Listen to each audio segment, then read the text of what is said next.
ओम नमो भगवते वासुदेवाय नमः। हर हर महादेव। राधे राधे। मेरी सभी माताओं बहनों और भाई बंधुओं को मेरा नमस्कार है। आप सभी का भारतीय वंदनी चैनल में स्वागत है। भक्तों, हर महीने अमावस्या तिथि आती है, लेकिन जब किसी भी माह में सोमवार के दिन अमावस्या तिथि पड़ती है तो उसे सोमवती अमावस्या कहते हैं। इस दिन के व्रत का महत्व हमारे प्राचीन ग्रंथों में भी दिया गया है। विवाहित स्त्री अपने पति की लंबी आयु के लिए इस व्रत को रखती हैं। मान्यता है कि यह व्रत पितृदोष के निवारण में भी सहायक है। इस दिन को गंगा स्नान का भी बड़ा महत्व है। जो मनुष्य गंगा स्नान को नहीं जा सकते, वे अपने घर में ही पानी में गंगा जल मिलाकर तीर्थों का आवाहन करते हुए स्नान करते हैं। इस दिन स्नान दान का विशेष महत्व है। ऐसी मान्यता है कि इस दिन मौन रहकर स्नान करने से सहस्त्र गोदान के समान पुण्य की प्राप्ति होती है और कुरुक्षेत्र के ब्रह्म सरोवर में स्नान करने से अच्छे फल की प्राप्ति होती है। तो भक्तों, आज मैं आप सभी को सोमवती अमावस्या की पवित्र कथा सुनाने जा रही हूँ। अतः आपसे आग्रह है कि वीडियो को पूरा देखिएगा और वीडियो को लाइक तथा चैनल को सब्सक्राइब अवश्य करिएगा। तो चलिए ईश्वर का ध्यान करते हुए कथा का रसपान करते हैं। भक्तों, एक बार की बात है, एक साहूकार था। उसके 7 बेटे, बहू और एक बेटी थी। साहूकार के यहाँ एक जोगी भिक्षा मांगने आया करता था। जब साहूकार की बहुएं जोगी को भिक्षा देती तो वो ले लेता, लेकिन जब बेटी भिक्षा देती तो वो नहीं लेता और कहता, तू तो अभागी है, तेरे हाथ से भिक्षा नहीं लूंगा। उसकी यह बात सुनकर बेटी सूख कर काटा हो गई।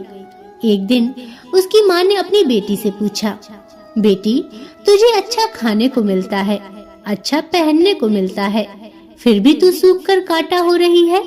अगर तुझे कोई परेशानी है तो हमें बता। बेटी बोली, माँ, हमारे यहाँ जो जोगी भिक्षा मांगने आता है वो भाभीयों से तो भिक्षा ले लेता है, पर जब मैं भिक्षा देने जाती हूँ तो कहता है कि तू अभागी है, तेरे हाथ से भिक्षा नहीं लूंगा। ऐसा सुनकर बेटी की माँ को बहुत गुस्सा आया और बोली, तू कल उस जोगी को भिक्षा देना, मैं छुप कर देखूंगी कि वो आखिर क्या कहता है। दूसरे दिन जोगी जब भिक्षा लेने आया तो साहूकारनी बोली, अरे जोगी, मेरी बेटी तुझे भिक्षा देती है, ऊपर से आप उसे ही अभागी कहते हैं। जोगी बोला, मैं तो इसके भाग्य में लिखा है वही कहता हूँ। तब साहूकारनी बोली कि अगर आपको इतना ही पता है तो इसको दूर करने का उपाय भी पता होगा। जोगी बोला, उपाय तो है पर बहुत कठिन है। तब साहूकारनी बोली, आप उपाय बताइए, मैं मेरी बेटी के लिए कुछ भी करने को तैयार हूँ। तब जोगी बोले, 7 समुंदर पार एक शोभा धोबन रहती है, वह सोमवती अमावस्या का व्रत करती है, वो ही इसे सुहाग दे सकती है, अन्यथा जब इसकी शादी होगी तब इसके पति को फेरों में सांप काट लेगा और ये विधवा हो जाएगी। इतना सुनना था कि वह उठी और अपने बेटों को ये बात बताई और साथ चलकर शोभा धोबन को ढूंढने के लिए कहा। सबने एक एक करके मना कर दिया तो वह अपनी बेटी को लेकर खुद ही उसके साथ शोभा धोबन को ढूंढने निकल पड़ी।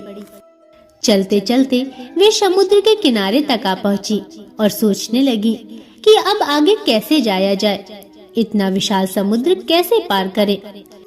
वहीं समुद्र के किनारे एक बड़ा सा पेड़ था, वहीं दोनों माँ बेटी बैठ गईं।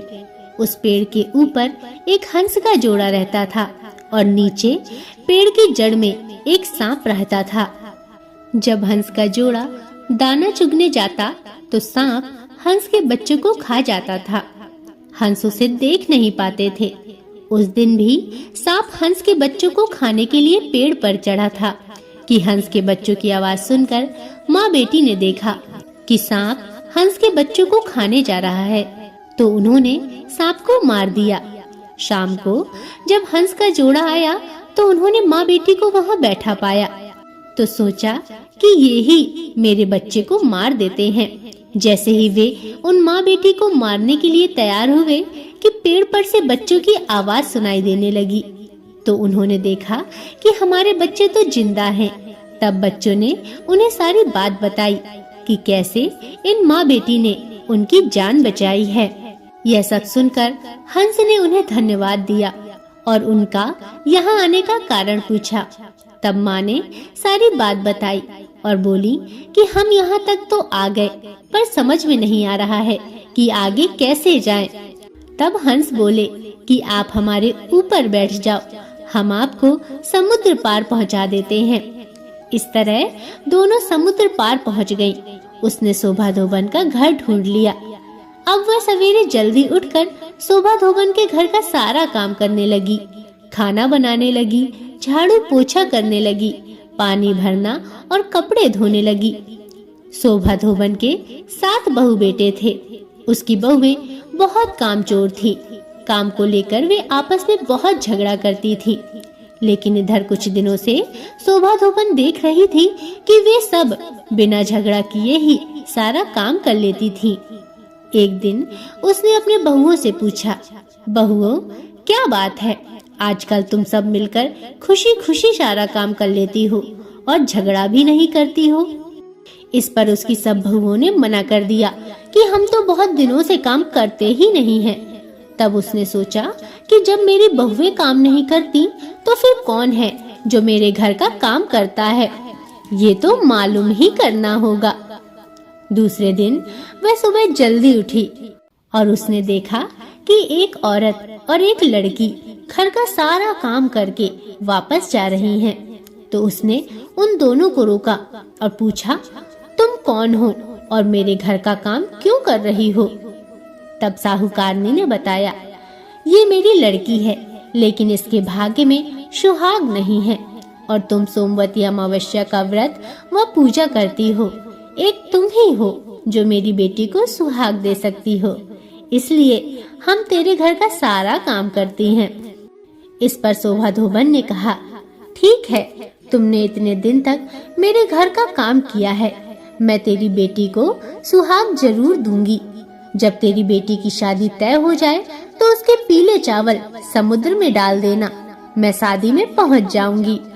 दोनों माँ बेटी शोभा धोबन को धन्यवाद देकर अपने घर आ गई। जब लड़की की शादी तय हुई तो माँ ने समुद्र में पीले चावल डाल दिए। शोभा धोबन जब अपने घर से रवाना होने लगी तो बोली, बहू, मेरे जाने के बाद यदि घर में कुछ भी टूटता फूटता है, उसे जैसा हो वैसा ही रहने देना। मेरे आने तक तुम लोग कुछ भी मत करना। अपने घर वालों को ये हिदायत देकर वह साहूकार की बेटी की शादी में शामिल होने के लिए रवाना हो गई। जब साहूकार की बेटी के फेरे हो रहे थे तब सांप ने दूल्हे को डस लिया।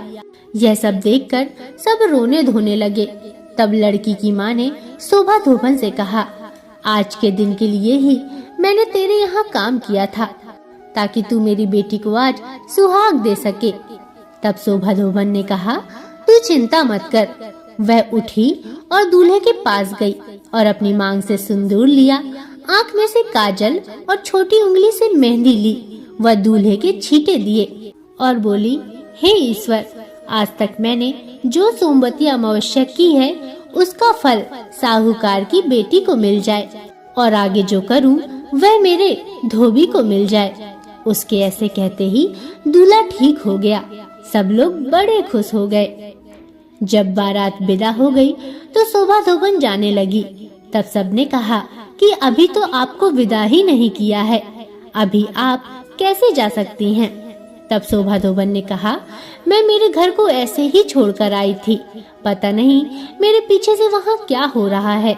आप विदा ही करना चाहते हैं तो मुझे एक मिट्टी का कलश दे दो। कलश लेकर वह घर के लिए रवाना हो गई।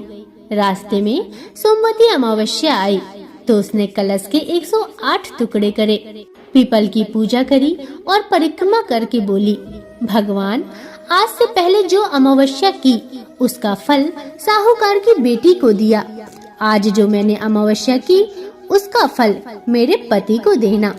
फिर कलश के टुकड़ों को गड्ढा खोदकर गाड़ दिया और घर के लिए चल दी। उधर घर पर उसका धोबी मर गया था। सब धोबन का इंतजार कर रहे थे, क्योंकि वो कहकर गई थी कि मेरे पीछे से तुम लोग कुछ भी मत करना। जब वह घर पहुंची तो देखा उसका धोबी मरा पड़ा है और सब लोग रो रहे हैं। उसने कहा, सब लोग चुप हो जाओ। वह अपने धोबी के पास आई और अपनी मांग में से सिंदूर लिया, आँख में से काजल लिया और छोटी उंगली में से मेहंदी निकालकर छींटे दिए और बोली, भगवान, आज से पहले जो अमावस्या की उसका फल साहूकार की बेटी को दिया, आज जो मैंने अमावस्या की उसका फल मेरे पति को देना। ऐसा कहते ही उसका पति उठकर बैठ गया।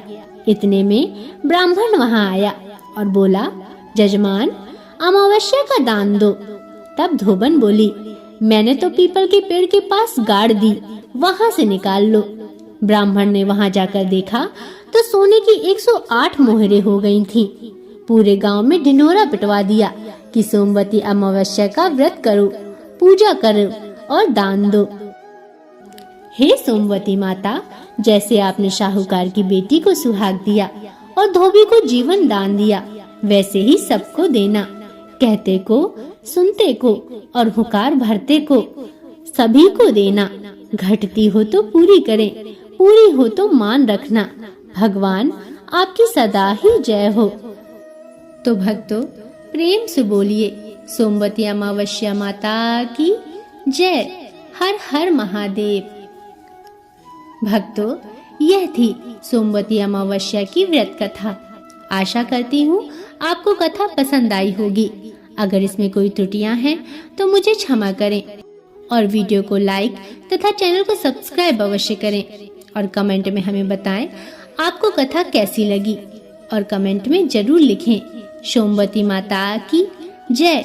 हर हर महादेव। राधे राधे। अब अगले वीडियो तक के लिए नमस्कार।